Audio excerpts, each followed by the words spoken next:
কথা সকলেই বেশ মন দিয়ে শুনলে। আপনি শুনেছি একজন মস্ত শিকারী। কি শিকার করেন? বাঘ ভাল্লুক, তাছাড়া আর কি শিকার করব? সিংহ তো আমাদের দেশে পাওয়া যায় না। কটা বাঘ মেরেছেন? গোটা আষ্টেক হবে। আমার বাড়িতে যদি কখনো যাও, দেখবে তাদের মুন্ডুশুদ্ধ চামড়া আমার ঘরে সাজানো আছে। যাবে লুতা? একদিন চলো না।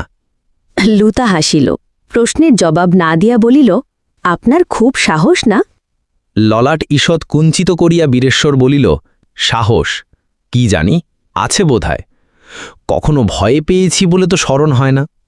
তারপর তার মুখের দিকে চাহিয়া বলিল, এবার তোমার জন্য একটা বাঘ মেরে নিয়ে আসব, কি বলো?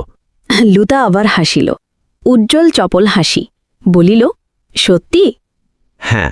লুতার একখানা হাত নিজের হাতের মধ্যে তুলিয়া বীরেশ্বর বলিল, বাঘের বদলে তুমি আমায় কি দেবে বলো?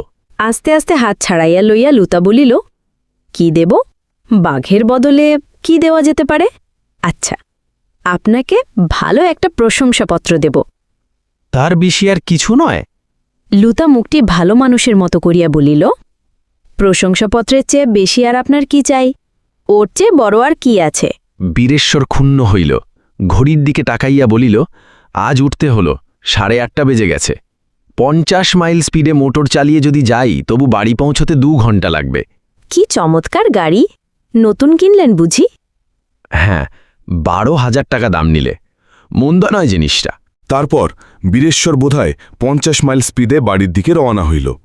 লুতা ফিরিয়া আসিয়া বসিল, তাহার মুখে মোনালিসার গূঢ় রহস্যময় হাসি। ও হাসিটা কিন্তু মোনালিসার নিজস্ব নয়। সকল নারী সময়ে বুঝিয়া ওই রকম হাসিয়া থাকে। লুতার বাবা ফিরিয়া আসিয়া জিজ্ঞাসা করিলেন, বীরেশ্বর চলে গেছে? হ্যাঁ। হঠাৎ হাসিয়া ফেলিয়া লুতা বলিল, বীরেশ্বর বাবুর মতো এমন সর্বগুণ মণ্ডিত লোক দেখা যায় না। তিনি বক্তৃতা দিতে পারেন, বাঘ মারতে পারেন, 50 মাইল স্পিডে গাড়ি চালাতে পারেন, শুধু নাচতে পারেন কিনা এ খবরটা এখনো পাইনি। বাবা, বীরেশ্বর বাবুর ভেতরের সত্যিকার মানুষটি কেমন? বাবা চিন্তা করিয়া বলিলেন, জানি না। লুতার চোখ দুটি এবার ক্রুদ্ধ ও সজল হইয়া উঠিল। কেন ওরা কেবলই অভিনয় করে? কেন এত যত্ন করিয়া সত্যিকার মানুষটিকে লুকাইয়া রাখে? ছদ্মবেশের এই ভাড়ামি দেখিয়া তার লজ্জা করে, আর তাহাদের নিজের লজ্জা নাই। কিন্তু লুতা মুখে কিছু না বলিয়া ধীরে ধীরে ঘর হইতে উঠিয়া গেল। দিন 7 পরে বীরেশ্বর ফিরিল। তার মোটরের পিছনে একটা প্রকাণ্ড বাঘের মৃতদেহ বাঁধা। লুতা দ্বিতলের জানালা হইতে দেখিয়াছিল, কিন্তু নামিয়া আসিতে বিলম্ব করিল।